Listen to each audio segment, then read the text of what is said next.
అందరికీ నమస్కారం. ఎడారి ఇసుకతో ఇల్లు ఎందుకు కట్టరు? అవును కదా! ఇది ఒక ఆసక్తికరమైన ప్రశ్న. మనం ఇల్లు కట్టుకునేటప్పుడు ఇటుకలు, సిమెంటు, ఇసుక వంటి వాటిని ఉపయోగిస్తాం. మనకు అవసరమైన ఇసుకలో ఎక్కువ భాగం నదుల నుండే కదా వస్తుంది.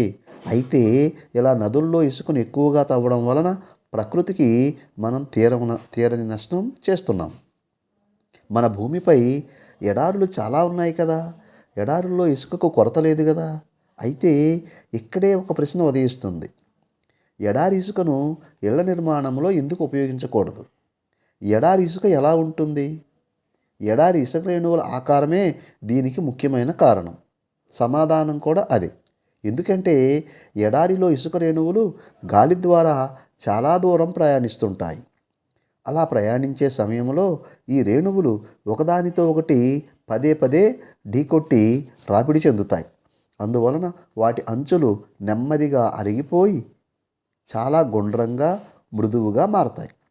నిర్మాణాలకు ఇసుక ఎందుకు అవసరం? మనం కాంక్రీటును తయారు చేసేటప్పుడు సిమెంటు, ఇసుక, కంకర మరియు నీటిని కలుపుతాం కదా! ఇందులో ఇసుక ఒక ముఖ్యమైన పాత్ర పోషిస్తుంది. ఇసుక రేణువులు ఒకదానితో ఒకటి బాగా పట్టుకుని ఉండాలి. అప్పుడే కాంక్రీటు గట్టిగా బలంగా ఉండడానికి ఈ కాంబినేషన్ సహాయపడుతుంది. మరి ఎడారి ఇసుకలో సమస్య ఏమిటి? ఎడారి ఇసుక రేణువులు సాధారణంగా చాలా గుండ్రంగా ఉంటాయి.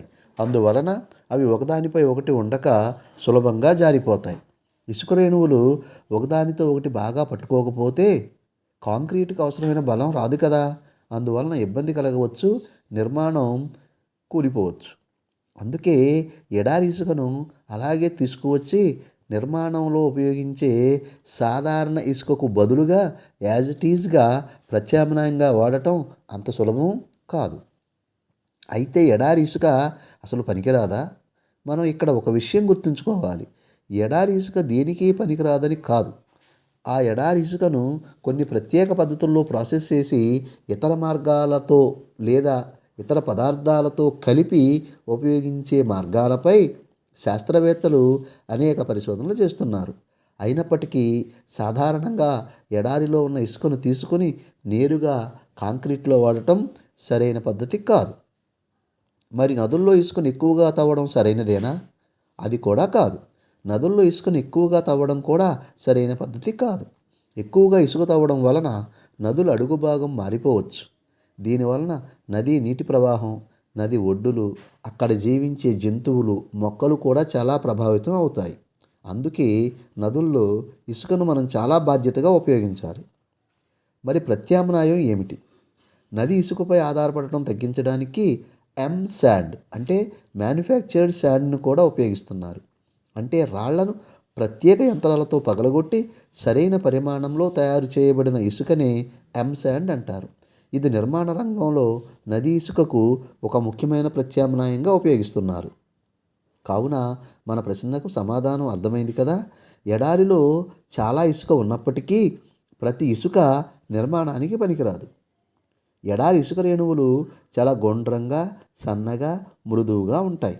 అందువలన దానిని నది ఇసుకకు బదులుగా నేరుగా ప్రత్యామ్నాయంగా ఉపయోగించడం చాలా కష్టం. అలాగే మంచి పద్ధతి కూడా కాదు. కానీ సాంకేతిక పరిజ్ఞానాలను ఉపయోగించి ఎడారి ఇసుకను కూడా ఉపయోగించుకునే మార్గాలపై పరిశోధనలు జరుగుతున్నాయి. అయితే ఒక్క మాట, ప్రకృతి మనకు ఇచ్చే వనరులను మనం ఉపయోగించుకోవచ్చు. కానీ విచ్చలవిడిగా ఉపయోగించకుండా వాటిని భవిష్యత్ తరాలకు కూడా మిగిలేలాగా కాపాడుకోవాలి.